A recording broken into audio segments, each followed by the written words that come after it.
Assalamualaikum warahmatullahi wabarakatuh.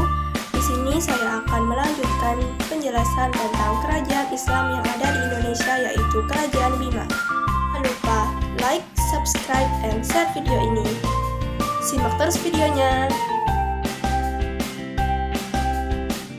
Pertama-tama aku akan menjelaskan tentang latar belakang dari Kerajaan Bima, yaitu dalam naskah-naskah berbahasa Melayu diketahui bahwa ajaran Islam masuk ke Kerajaan Bima pada abad ke-17. Hal itu diperkuat dengan ditemukannya naskah kuno yang ditulis dengan bahasa Arab Melayu. Pengaruh Islam sendiri datang dari Kesultanan Gorontalo di Sulawesi Selatan ketika menaklukkan wilayah Nusa Tenggara. Kesultanan Gorontalo muncul di Nusa Tenggara akibat dari persaingan dagang dengan VOC yang ketika itu yang ingin menguasai jalur perdagangan di bagian timur Nusantara. Demi mencegah hal itu, Kesultanan Gorontalo mengirimkan ekspedisi untuk menaklukkan kerajaan yang berada di pantai timur. Selanjutnya, aku akan menjelaskan tentang nama-nama tokoh atau raja Kerajaan Bima.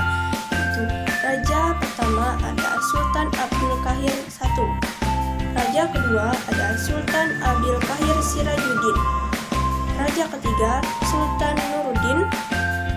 Raja keempat Sultan Jamaluddin. Raja kelima Sultan Hasanuddin. Raja keenam Sultan Alauddin Manurudaha. Raja ketujuh Sultan Abdul Qadim Mawataho. Raja kedelapan Sultanah Kumalasya atau Kumala Bumi Partiga. Raja ke-9 Sultan Abdul Hamid Rantau Asri Saninu. Raja ke-10 Sultan Ismail Mawa Ali.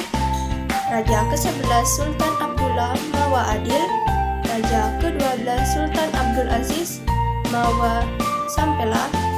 Raja ke-13 Sultan Ibrahim Mataho Parange. Ada Raja ke-14 Sultan Muhammad Salahuddin Makakidi Agama. Raja ke-15 Sultan Abdul Qahir II Mabusi Romawi Jenatake.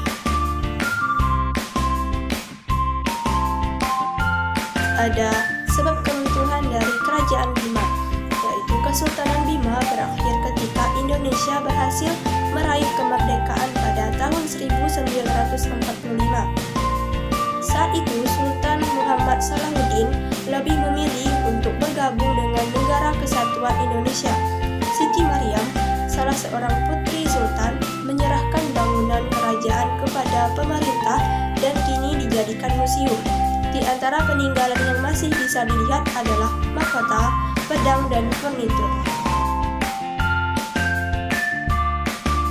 Yang terakhir ada peninggalan dari Kerajaan Bima, yaitu pertama Masjid Sultan Muhammad Salahuddin.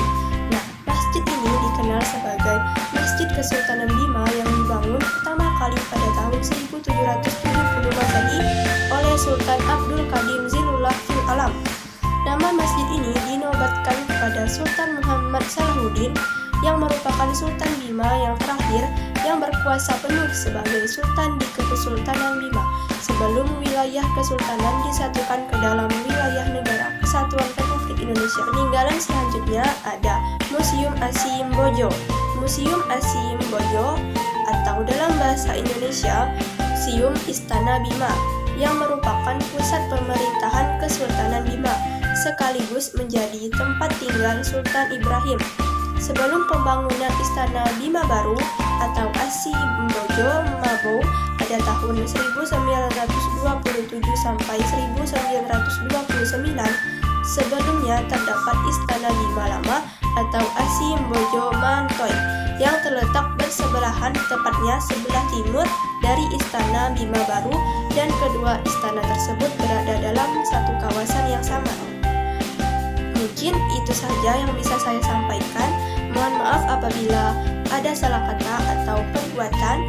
Saya akhiri, wabillahi taufiq wal hidayah. Wassalamualaikum warahmatullahi wabarakatuh.